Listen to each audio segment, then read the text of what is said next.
उत्तर प्रदेश के अलीगढ़ में हिसाब पर हंगामा। आईटीआई कॉलेज में भगवा पहन बुर्के का हिंदू छात्रों ने किया विरोध। जदोस्तों आपको बता दें कि यूपी के अलीगढ़ में आईटीआई कॉलेज में पूर्व छात्रा के बुर्का में आने पर कुछ हिंदू छात्रों ने आपत्ति जताते हुए भगवा अंग वस्त्र डालकर विरोध शुरू कर दिया। शिक्षकों ने भगवा अंग वस्त्र उतारने की हिंदू छात्रों से अपील की तो छात्रों ने बाहरी तत्व कैंपस में बुला लिए और नारेबाजी शुरू कर दी। घंटों बाद प्रिंसिपल के हस्तक्षेप के बाद मामला शांत हो सका है। कुछ छात्र कोर्स संबंधित मशीनों पर प्रैक्टिकल कर रहे थे। उन्होंने भगवा रंग का गमछा गले में डाल रखा था। शिक्षकों ने उन्हें गमछा उतारने के लिए कहा। छात्रों ने गमछा उतारने से साफ इनकार कर दिया। छात्रों का कहना था कि कॉलेज में जब मुस्लिम छात्राएं बुर्का व हिजाब पहनकर आ सकती हैं तो वह गमछा क्यों पहनकर नहीं आ सकते। शिक्षकों ने तर्क दिया है कि गमछा पहनकर मशीन पर काम करना हादसे को दावत दे सकता है। अन्य शिक्षकों ने भी छात्रों को गमछा उतारने के लिए कहा तो छात्र हंगामा करने लगे। उनका कहना था कि कॉलेज में एक छात्रा बुर्का पहनकर आई है जिसके विरोध में उन्होंने ये गमछा धारण किया है। तो ये बड़ी अपडेट आई दोस्तों की किस तरह से हिंदू छात्रों की लगातार गुंडागर्दी मुस्लिम छात्राओं के प्रति बढ़ती जा रही है।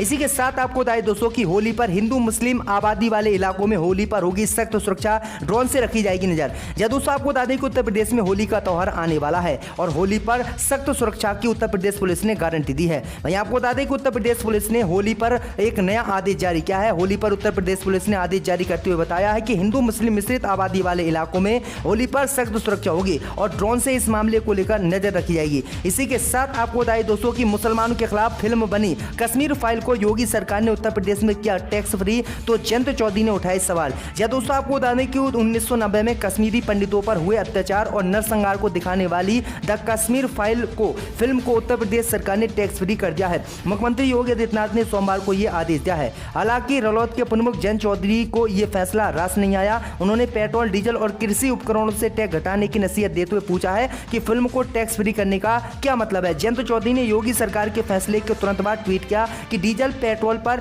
शुल्क घटाओ, किसान के ट्रैक्टर और उपकरणों पर टैक्स घटाओ, सिनेमा फिल्म को टैक्स फ्री घोषित करने का क्या अर्थ है। तो ये बड़ी अपडेट आ रही है दोस्तों।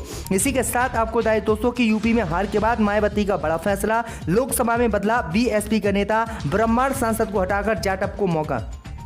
दोस्तों आपको बता दें कि उत्तर प्रदेश विधानसभा चुनाव में शर्मनाक हार के बाद बहुजन समाज पार्टी के प्रमुख मायावती ने बड़ा फैसला लिया है। मायावती ने लोकसभा में पार्टी के नेता के पद से रितेश पांडे को हटाकर उनकी जगह गिरीश चंद्र जाटव को कमान दी है। गिरीश चंद्र जाटव की जगह संगीता आजाद लेंगी। मायावती ने लोकसभा स्पीकर ओम बिरला को खत लिखकर ये जानकारी दी है। मायावती के इस फैसले को यूपी चुनाव में पार्टी की हार और अगले लोकसभा चुनाव को लेकर पार्टी की रणनीति में बदलाव से जोड़कर देखा जा रहा है। दरअसल आपको बता दें कि मायावती को शक है कि उत्तर प्रदेश में ब्रह्मांडों ने भी बहुजन समाज पार्टी को वोट नहीं दिया और वो भी सपा और बीजेपी के साथ चले गए। इसी के साथ आपको बताएं दोस्तों कि 12 से 14 साल के बच्चों को कल से लगेगी कोरोना वैक्सीन। स्वास्थ्य विभाग ने तेजी से की तैयारी। दोस्तों आपको बता दें कि कोरोना से बच्चों को बचाने की दिशा में उत्तर प्रदेश सरकार ने अहम कदम उठाया है। अब 12 से 14 साल के बच्चों को कोरोना से बचाव का टीका उत्तर प्रदेश में लगाया जाएगा। 16 मार्च से अभियान चलेगा। इसकी तैयारी स्वास्थ्य विभाग ने तेज कर दी है। मैं आपको बता दें कि अपर मुख्य चिकित्सा अधिकारी डॉक्टर MK सिंह ने बताया है कि लखनऊ में 12 से 14 साल के बीच करीब 3 लाख बच्चे हैं। इन सभी का टीकाकरण होगा। शहरी व ग्रामीण क्षेत्रों में अभियान चलेगा। इसके लिए सभी जिला स्तर के अस्पतालों में रोज टीकाकरण होगा। इसमें सिविल, बलरामपुर, डफरीन, झलकरीबाई, रानी लक्ष्मीबाई, लोकबंधु, श्री सागर मिश्र, लोहिया, KGM व महानगर, भौरा, देवरा समेत अन्य अस्पताल शामिल हैं। इसी के साथ आपको बताएं दोस्तों कि OP राजभर बोले बीजेपी VSP से यूपी में हुआ बड़ा खेल। उन्होंने सबूत भी किए पेश। दोस्तों आपको बता दें कि सुहेलदेव भारतीय समाज पार्टी के प्रमुख ओम प्रकाश राजभर ने एक बार फिर से कहा है कि चुनाव में भारतीय जनता पार्टी और बहुजन समाज पार्टी के बीच मिली भगत थी। उन्होंने ये भी आरोप लगाया है कि पूर्वांचल की 122 सीटों पर भाजपा ने बसपा के टिकट तय किए हैं। सपा गठबंधन के साथ इस चुनाव में 6 सीटें जीतने वाले सुबह सपा प्रमुख ने कहा है कि उनके पास सबूत भी हैं। उन्होंने कांग्रेस पर भी भाजपा की मदद का आरोप लगाया है। इसी के साथ आपको बताएं दोस्तों कि सपा गठबंधन की 304 सीटों पर हो गई जीत। अखिलेश यादव ने बताया गणित।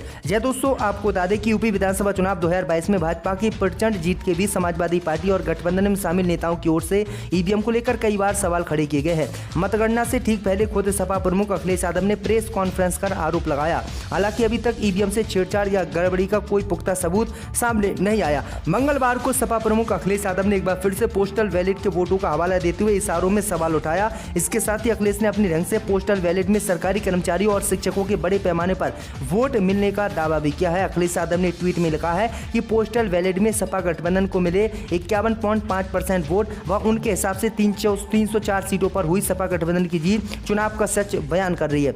उन्होंने कहा है कि पोस्टल बैलेट से ही उत्तर प्रदेश में चुनाव होने चाहिए क्योंकि बीजेपी लगातार धांधलीबाजी कर रही है। इसी के साथ आपको बताएं दोस्तों कि उत्तर प्रदेश में शुरू हो रही है विधान परिषद चुनाव की प्रक्रिया। 36 सदस्यों को चुना जाएगा। जब दोस्तों आपको बता दें कि उत्तर प्रदेश विधानसभा चुनाव तो पूरी तरह से संपन्न हो चुके हैं। प्रदेश में अब विधान परिषद की 36 सीटों के लिए स्थानीय प्राधिकारी निर्वाचन क्षेत्रों के निर्वाचन की प्रक्रिया मंगलवार को फिर से शुरू हो गई है। इस चुनाव को पहले 2 चरणों में कराए जाने के लिए फरवरी में अधिसूचना जारी की गई थी। इसके लिए नामांकन 4 और 5 फरवरी को भी हो चुका था, तभी विधान परिषद का चुनाव स्थगित कर दिया गया था। अब इसकी प्रक्रिया दोबारा शुरू हो गई है। विधान परिषद चुनाव से संबंधित मुख्य निर्वाचन अधिकारी अजय कुमार शुक्ला ने बताया है कि पहले चरण की जिसकी नामांकन प्रक्रिया फरवरी में जहां से रुकी गई थी वहीं से आगे बढ़ाया जाएगा। 15 मार्च से 19 मार्च तक नामांकन स्वीकार किए जाएंगे।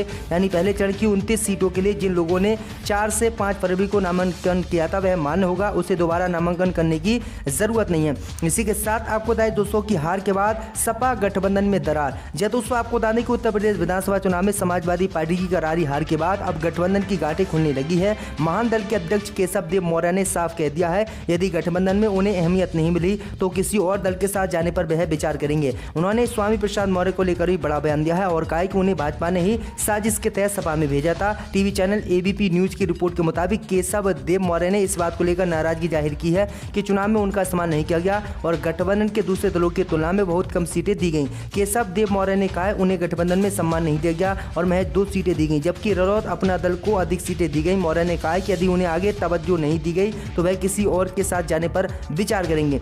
इसी के साथ आपको बताएं दोस्तों कि सपा की जीत की शर्त हारने पर युवक ने दी बाइक, अब अखिलेश ने बुलाकर रिटर्न गिफ्ट दिया। जब दोस्तों आपको बता दें कि उत्तर प्रदेश विधानसभा चुनाव के नतीजे सामने आ चुके हैं और भाजपा यूपी में फिर से सरकार बनाने जा रही है। चुनाव नतीजों सामने आने के बाद कुछ गरीबों शर्त भी सामने आ रही हैं जो वाकई चौंकाने वाली है। ऐसा ही एक मामला उत्तर प्रदेश के बांदा जिले से सामने आया है। यहाँ शर्त हारने पर सपा समर्थक ने अपने दोस्त को तुरंत अपनी बाइक दे दी। इस खबर का संज्ञान लेते हुए सपा अध्यक्ष अखिलेश यादव ने उसे रिटर्न गिफ्ट दिया है। अखिलेश यादव ने अपने समर्थकों को नकलो बुलाया और बाइक के नुकसान की भरपाई के लिए 1 लाख रुपए का चेक दिया। साथ ही जीवन में कभी भी शर्त न लगाने की हिदायत दी। आपको बता दें कि यह मामला बांदा जिले के मटौंड थाना क्षेत्र के ग्राम वसरी का है। मीडिया रिपोर्ट के मुताबिक विटेला सैनी और पड़ोसी अवधेश कुशवाहा के बीच 6 फरवरी को बातों बातों में चुनाव की जीत को लेकर शर्त लगी थी। शर्त के मुताबिक अगर सपा जीती तो विलेटा सैनी अवधेश कुशवाहा को अपना टेम्पू दे देगा और भाजपा जीत गई तो अवधेश कुशवाहा अपनी बाइक विलेटा सैनी को दे देगा। इस शर्त को लेकर दोनों के बीच स्टांप पेपर पर बाकायदा लिखत पढ़त हुई और इसी के बाद जो है उत्तर प्रदेश में समाजवादी पार्टी चुनाव हारी और समाजवादी पार्टी के चुनाव हारने के बाद ये बड़ी अपडेट आ रही है दोस्तों, युवक ने अपनी साइकिल समाजवादी पार्टी के हारने पर बीजेपी के समर्थक को दे दी। इसी के साथ आपको बताएं दोस्तों कि उत्तर प्रदेश में सीएम योगी आदित्यनाथ और मायावती को लेकर अपमानजनक फेसबुक पर पोस्ट करने पर आमिर खान पर एफआईआर दर्ज है। दोस्तों आपको बता दें कि उत्तर प्रदेश में सीएम योगी आदित्यनाथ और बसपा प्रमुख मायावती की एडिटेड तस्वीर पोस्ट करना आमिर खान नाम के शख्स को महंगा पड़ गया। उत्तर प्रदेश की जेवर पुलिस ने आज यानी मंगलवार को आमिर खान नाम के शख्स के खिलाफ एफआईआर दर्ज की है। युवक पर उत्तर प्रदेश के मुख्यमंत्री योगी आदित्यनाथ और बसपा प्रमुख मायावती की एडिटेड तस्वीर फेसबुक पर पोस्ट करने का आरोप है। समाचार एजेंसी एएनआई ने जानकारी दी है कि आमिर खान नामक युवक के खिलाफ एफआईआर दर्ज की गई है। इसके ऊपर उत्तर प्रदेश के मुख्यमंत्री योगी आदित्यनाथ और मायावती की एडिटेड तस्वीर पोस्ट करने पर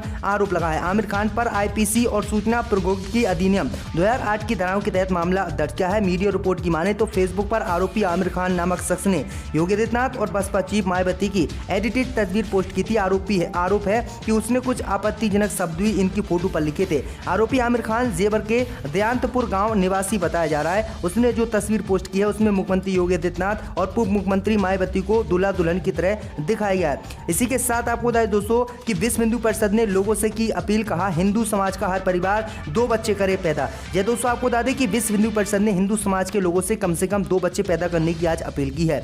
अयोध्या में विश्व हिंदू परिषद के अंतर्राष्ट्रीय महामंत्री मिलिंद पांडे ने जनसंख्या नियंत्रण कानून और भारत को हिंदू राष्ट्र घोषित किए जाने को लेकर अपने विचार रखे हैं। उन्होंने कहा है कि भारत हिंदू राष्ट्र है और कोई माने ना माने, भारत अनादिक हिंदू राष्ट्र है। हिंदू राष्ट्र की जो कल्पना है वह सांस्कृतिक कल्पना है। भारत अनंतता काल से हिंदू राष्ट्र है और अभी भी हिंदू राष्ट्र रहेगा। उन्होंने कहा है कि अगर उत्तर प्रदेश में हमें मुसलमानों की आबादी को कम करना है तो हमें 2 बच्चे पैदा करने होंगे। हर हिंदू परिवार को 2 बच्चे कम से कम पैदा करने होंगे। उन्होंने कहा है कि हिंदू परिवार अब लगभग 1 बच्चा ही पैदा करता है। कुछ लोग ऐसे भी हैं जो बच्चे बिल्कुल भी पैदा नहीं करते हैं। इसलिए उत्तर प्रदेश सहित पूरे देश में हिंदुओं की जनसंख्या कम हो रही है। इसीलिए अपनी जनसंख्या बढ़ाने के लिए और मुसलमानों को जनसंख्या में पीछे करने के लिए हर हिंदू समाज को 2 बच्चे पैदा करने चाहिए। तो ये बड़ी अपडेट आ रही है, ये बड़ी बात जो है की है।